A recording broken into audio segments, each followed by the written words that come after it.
여러분은 자유라는 단어를 들으면 무엇이 떠오르시나요? 아마 대부분은 구속받지 않는 것, 규칙에서 벗어나 내가 원하는 대로 마음껏 하는 것을 생각할 겁니다.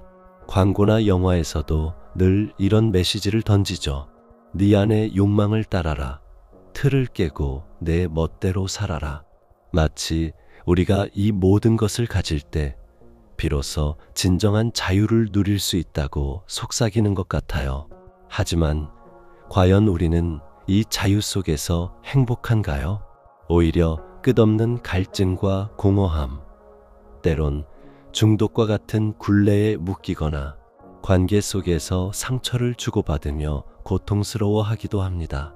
원하는 것을 마음껏 추구했지만 결국 내가 쌓아 올린 감옥에 갇혀버린 듯한 느낌. 여러분은 이런 역설을 느껴본 적 없으신가요? 성경은 이 자유에 대해 무엇이라고 말할까요? 오늘 우리는 세상의 자유와 성경이 말하는 진정한 자유가 어떻게 다른지, 그리고 우리가 그 자유를 어떻게 누릴 수 있는지 함께 살펴보려 합니다. 성경이 말하는 자유의 출발점, 창조와 타락. 성경은 자유에 대한 이야기를 창조의 순간부터 시작합니다. 하나님은 에덴 동산에서 아담과 하와를 창조하시고 그들에게 모든 것을 허락하셨습니다. 이것을 마음껏 누릴 수 있는 것, 그것이 바로 하나님이 주신 진정한 자유였죠. 그들에게는 넘치는 풍요와 생명, 그리고 무엇보다 하나님과의 친밀한 관계 속에서 온전한 자유를 누릴 수 있었습니다. 하지만 그 자유 안에는 단 하나의 경계가 있었습니다. 바로 선악과였죠. 이 나무의 열매만은 먹지 말라. 이 명령은 단순히 속박이 아니었습니다. 하나님과의 관계 속에서만 참된 자유가 가능하다는 것을 알려주는 사랑의 경계선이었죠. 마치 운동선수가 규칙 안에서 최고의 기량을 펼치듯 하나님 안에서만 진정한 자유를 누릴 수 있다는 의미였습니다. 인간은 자유의지를 가지고 있었습니다. 그리고 그들은 그 자유로 하나님처럼 되고 싶다는 유혹에 넘어가 결국 선악과를 따먹었습니다. 이 순간 인간은 겉으로는 자유롭게 선택했다고 생각했을지 모르지만 역설적으로 가장 큰 자유를 잃게 됩니다. 바로 죄의 종이 되어버린 것입니다. 죄가 들어오면서 인간은 하나님과의 관계가 깨지고 온전한 자유를 상실했습니다. 에덴 동산에서 쫓겨나고 수고와 고통이 따르는 삶을 살게 된 것은 바로 죄가 가져온 결과였습니다. 마치 새장에 갇힌 새처럼 겉으로는 날개를 가지고 있지만 더 이상 자유롭게 날아다닐 수 없게 된 것입니다. 우리는 겉으로는 원하는 대로 살고 있다고 착각하지만 사실은 죄와 욕망이라는 보이지 않는 쇠사슬에 묶여버린 것이죠. 율법과 자유, 그리고 역설적인 관계. 인간이 죄에 묶이게 되자 하나님은 그들을 죄에서 벗어나게 하시고자 율법을 주셨습니다. 많은 사람은 율법을 들으면 하지 마라, 안 된다 같은 금지 조항들만 떠올리며 마치 자유를 속박하는 거대한 벽처럼 생각합니다. 아, 율법 때문에 내 자유가 제한되는구나 하고 말이죠. 하지만 성경은 율법이 결코 자유를 억압하는 것이 아니라고 말합니다. 오히려 그 반대입니다. 율법의 진짜 목적은 우리를 죄에서 구원하는 것이 아니라 우리가 얼마나 깊이 죄에 빠져 있는지 깨닫게 하는 거울과 같은 역할을 합니다.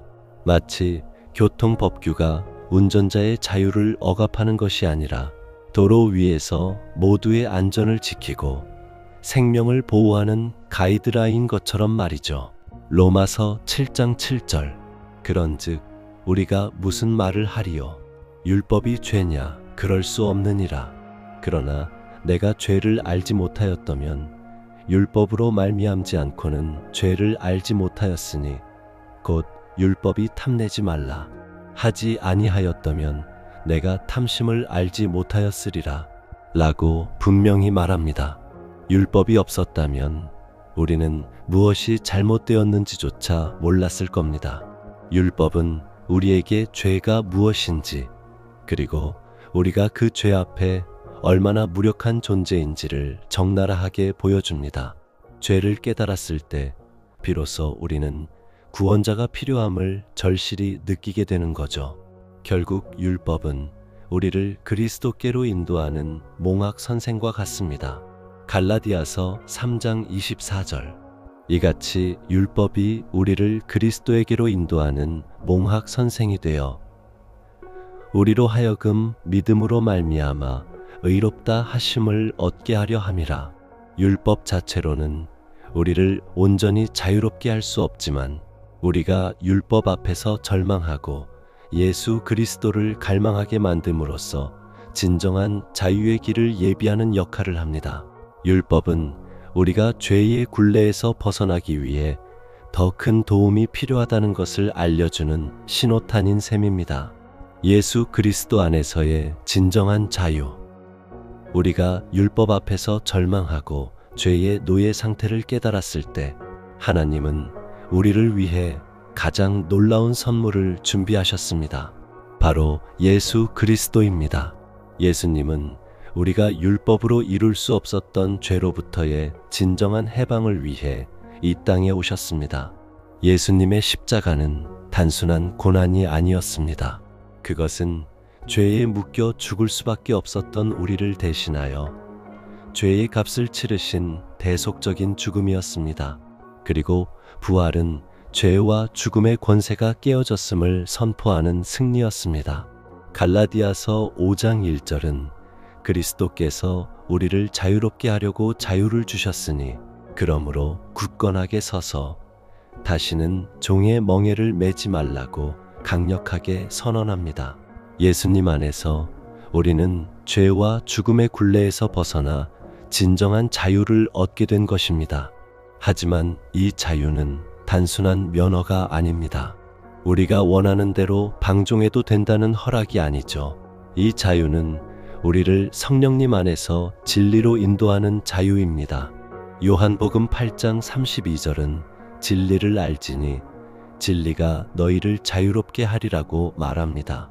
성령님은 우리 안에 거하시며 하나님의 진리를 깨닫게 하시고 우리가 그 진리 안에서 올바른 선택을 하고 죄의 유혹을 이길 힘을 주십니다. 성령의 인도하심을 받을 때 우리는 비로소 진정한 자유를 경험합니다. 그것은 억지로 율법을 지키는 것이 아니라 하나님을 사랑하기 때문에 자발적으로 하나님의 뜻에 순종하는 자유입니다. 갈라디아서 5장에서 말하는 성령의 9가지 열매, 즉 사랑, 희락, 화평, 오래 참음, 자비, 양선, 충성, 온유, 절제는 바로 이 자유 안에서 자연스럽게 나타나는 모습들입니다. 이것이 바로 우리가 예수님 안에서 누리는, 그리고 성령님을 통해 살아낼 수 있는 참된 자유의 본질입니다. 자유를 살아내는 삶. 우리는 이제 알게 되었습니다.